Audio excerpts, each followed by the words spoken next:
Greetings, Rachel Manners. Please exit the cryo chamber and proceed immediately to the main deck.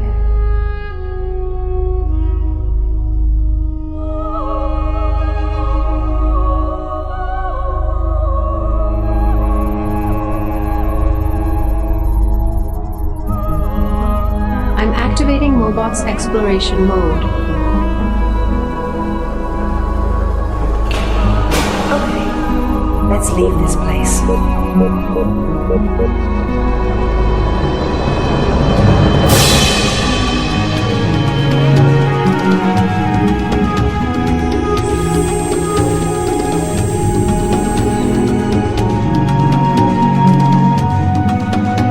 need to narrow down the possibilities with these wires.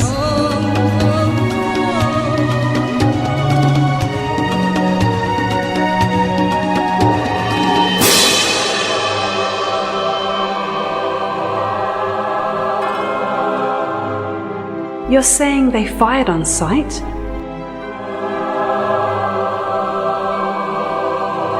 We need to stay focused, Rachel. You're the last surviving member of the expedition, and you need to finish what you've started.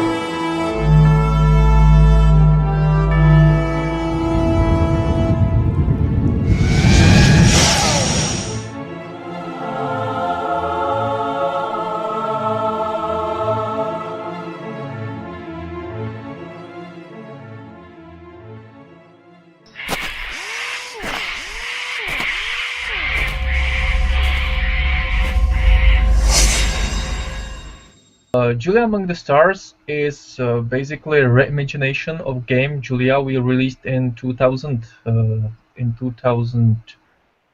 What was the year? 12.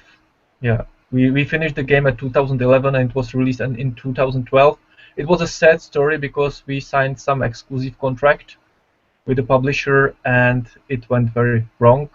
So we fought for the rights, then we got the rights back. And eventually we've decided, to just leave the game development by doing a small Kickstarter. It was not a Kickstarter, but it was crowdfunding at Indiegogo.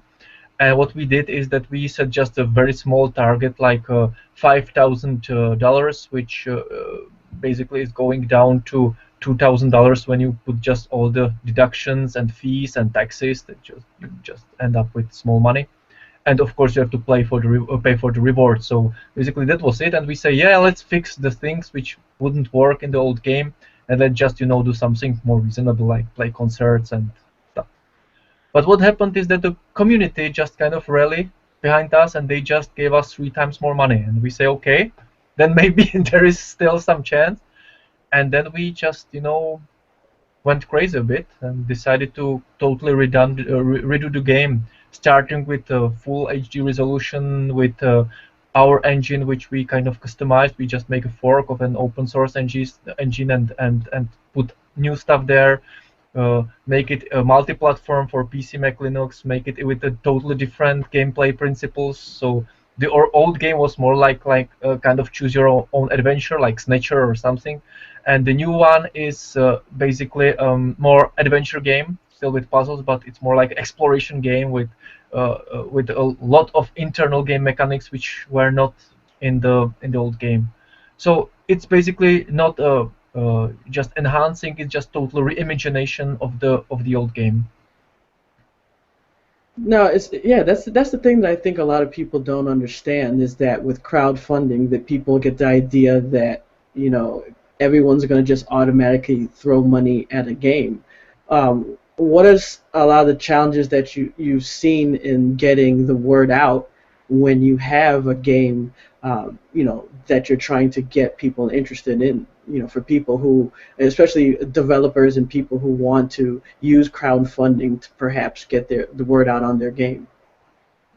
Nowadays, it's a very hard time for crowdfunding in general, and I believe the problem is that a lot of backers, including myself, are still waiting for our games, and there is a big kind of disappointment in this whole crowdfunding sphere, because it's like there was a lot of promises around. Not all the promises were fulfilled. Even with the games which were revealed, they were not always the something people would imagine. So if I would start crowdfunding tomorrow, if I would preparing, first of all, I would have to have something really good to show, because people are no longer buying your dreams. It's with a lot of crowdfunding, you just got tons of enthusiastic emails about how the progress is working on, but there is nothing to show, or even the developers are silent, which is the worst variant, that they just don't communicate. So the preparation is today a key, and it's not only about the good pitch video, but it's more about really showing something, showing some gameplay mechanics which would draw me in, showing, not saying how I love games and how I'm passionate, but showing exactly what I'm going to do. So it turns from the basically buying your dreams, which was the kind of the craze when the Kickstarter started, to more kind of more mature investment when people are looking in the game. And I'm really happy that I backed some projects, and I'm really happy with the results, because and immediately you can see when they really meant it seriously, when they really invested into coming out and saying, yeah, this is really worth your time and money if you let us make this game. So what's going to be next after Julia Among the Stars? I'm not sure. I'm not sure. We've just released 2 days ago. It was a re-release of our game Vampires, which we did some time ago, and it was just a funny game for Halloween because we just out of the blue got greenlit, so we just make some improvements and release that. We are just now dealing with Julia localizations. I'm still doing some minor fixes, because when people started to playing the game, I don't want just to forget it and just go elsewhere. So I'm just doing improvements where people just for example are a bit stuck, or they don't, or they find something which doesn't work that well. I'm fixing it all the time.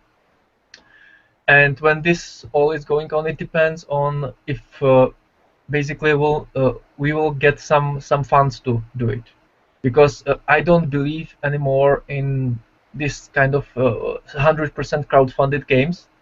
And you can see that making games is really extremely expensive. And if there are some funding, we have a lot of projects stuck in our drawers which we wanted to do, and it's just a question of finding someone who would just sponsor that, or just some publisher, or maybe even some different way of crowdfunding than this dream crowdfunding, but as I call it now.